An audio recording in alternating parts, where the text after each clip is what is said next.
Hey guys, welcome back to the channel. Let's get in and analyze some of the trading targets for the week. So we're going to start with one that a lot of people are talking about, Kalen Ponga.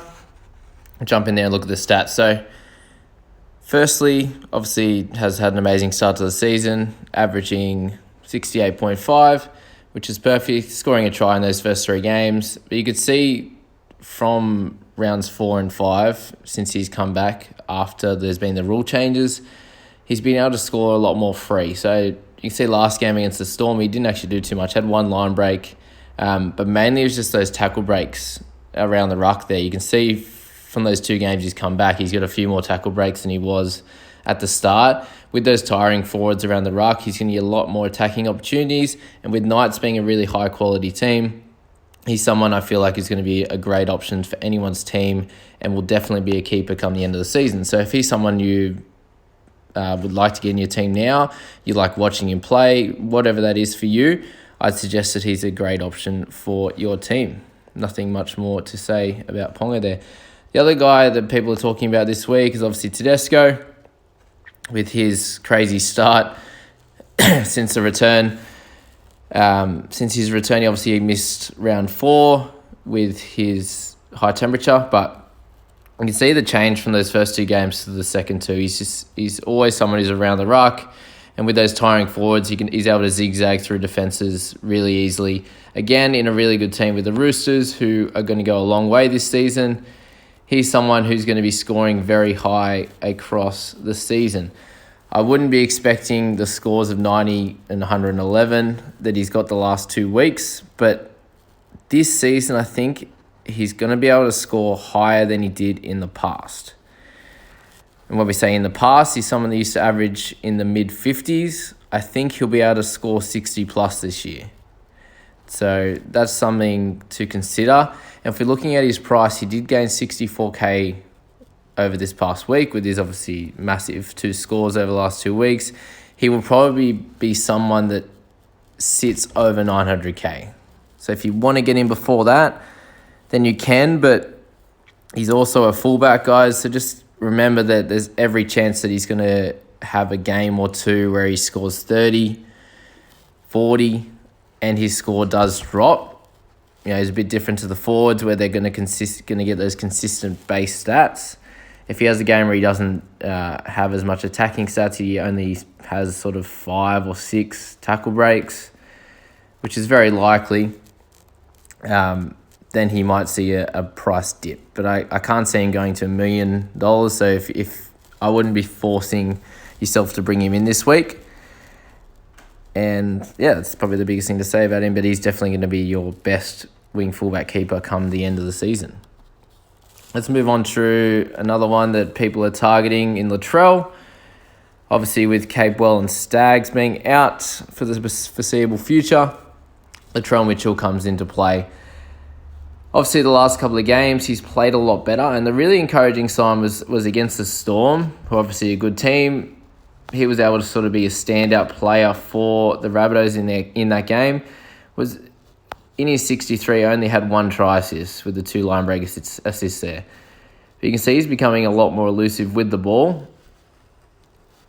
And something to think about is, obviously as a fullback, he's not getting the meters gained that a lot of the other fullbacks get. So a lot of the other guys are sitting up around 180, 200, 220. And in last game, he didn't have to run as much, I guess against the Titans, because he was more setting up with his ball play. But even against the Storm, he had the 130. So just something to think about, guys. If he doesn't have a game where he gets a lot of tackle breaks or has the attacking stats, then he could be someone that gets in that 30 range. So I wouldn't be expecting his 60s and 70s to be normal for Latrell. But for a centre, you'd only need 40 to 45 for them to be a keeper. Will he get that? I think he should be able to score that well. He was a keeper when he was playing in the centres, and as a fullback, he's going to get his hands on the ball a lot more. And in a good Rabbitohs team, I believe he's going to continue to score well. As I said, I'd be expecting somewhere in the 45-point range. But as a centre, that's going to be the keeper territory. So he's not going to be as safe as the guys like Capewell were in an 80-minute second row role. But right now he's just started to make money again after losing a lot at the start of the season. So you're getting him at a discount from where he was scoring really well in the centres last year at 650k. So if he's someone you'd like to have in your team come the end of the year as a keeper option in the centres, then he's definitely one to bring in this week before his price goes up another 50 to 60k this week. And just looking at his fixtures going forward, this week he's got the Warriors, so there's a good chance he scores well. Got the Panthers, which will be a tough game, but then the Bulldogs and the Tigers going forward from that. So his run looks fairly good going forward to be able to score well. But even thinking back to the Storm game, who were a good team, he played well against them, and he's only going to get better in terms of his fitness, which was a lot of people's worry. Let's move on to Corey Thompson.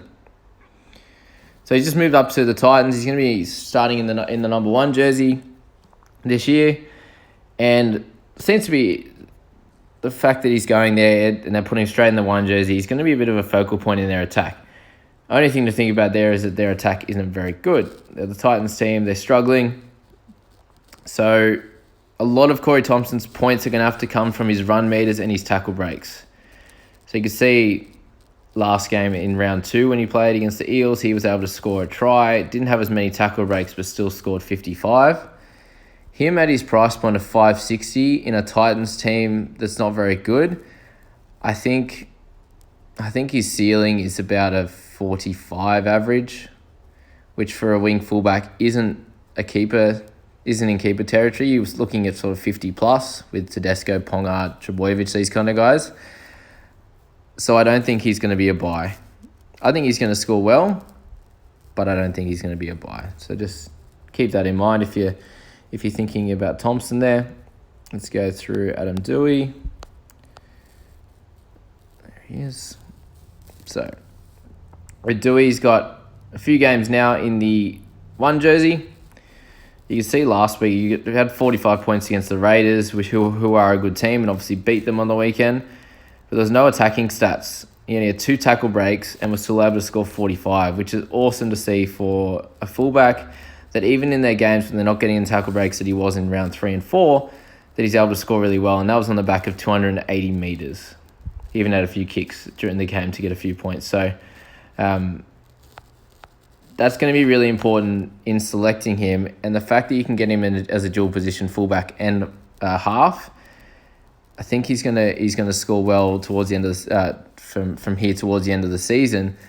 Only thing to think about again with him, is he going to be a keeper in any of those 2 positions? And I'd say no. As I said, you got the sort of 3 at the back there that are going to be your keepers, and I'd say he'd probably fit into sort of an 18th man cover to fullback and half, which is something to think about. But yeah, as we say, guys, his base stats are really good, especially last week. And if we look to his upcoming fixtures, your Cowboys and Bulldogs in the next few weeks. So they're 2 teams that I think he'd be able to score really well against. If you really like him as a player, bring him into your team. As I said, he'd be good to make a bit of money over the next bunch of weeks, and then as maybe an 18th man cover, 18th, 19th man for those 2 positions. So keep that in mind if you're going to be selecting him, guys. All right, moving on. Let's go to talk about Hamiso. So I spoke about in my other video that during the game the other night, he got moved to the 1 position after Valentine Holmes got injured, and he looked great with the ball. He's only a young fella, got a few try assists, even made a bunch of tackles, 14 tackles, which is pretty crazy as he moved to fullback position there in attack, and only 2 tackle breaks with only 50 metres gained. So with the try saver as well. So there's a lot happening in that first game. I'd expect him this week to score 35 to 40 again in the fullback position, which will get him to make a fair bit of money from that game. As he made 24k, he'd make over 40k if he scored that again. And then he's going to be moving back to the wing. So as a cash out option, I'd suggest he's a good option. Only thing to think about with the Cowboys is they're not playing very well at the moment. And how many tries is he going to score on the wing there? Obviously, he's replacing Ben Hampton, and they went left a lot in the first bunch of games, and Hampton scored a bunch of tries, which could be good for his scores and his price rises. But is he gonna score great for the rest of the season? it's probably going to be a no, but I know a lot of people will bring him in as a cash out option because they're going to, if you're trading Stags and Cable, for example, you could downgrade to Hamiso and upgrade to a Ponga or Tedesco, which, sounds like a pretty good option at this stage of the year, shoring up a gun position, a gun player in one of those positions, and then getting a cash out option who has the chance to make a decent amount of money. I'd say he's a chance to get up to 400k, which would give you 150k in price rise if you bought him in this week. So, yeah, he's something to think about there. He's probably the best cash out option at the moment. Obviously, Clune's there, but again, it's Dragons, and who knows with them. So he's an option. Only other guy I wanted to speak about today was Sione Matautia. Lachlan Fitzgibbon has come back, but he's taken the other second row spot. So Sione definitely has his spot sewn up since he's come back from his break. So he didn't play the first 2 games.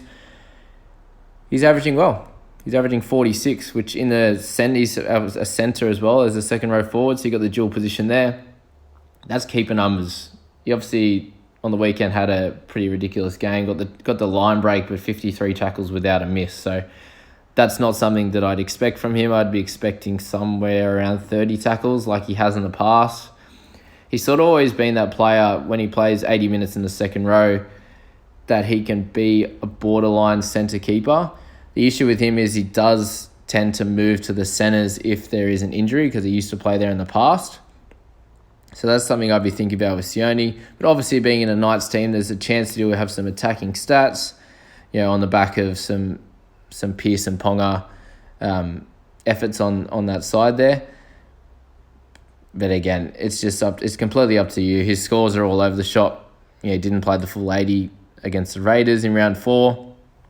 Last week he had a massive score. So he's someone that is a little bit up and down. He might get the score in the low 30s, but then get a 50. So, equating to that 40 average. So if you're looking for more safety in the centre position, at 479, he's a bit cheaper than Dewey, who's obviously a wing fullback, but Dewey, Latrell, these kind of guys. So if you're looking for a cut price option who could potentially become a keeper in the centres, then Sione's your man. All right, guys. Thanks for listening to the video. If you enjoyed it, please hit subscribe, and I'd love to see you in the next one. Have a good week, guys.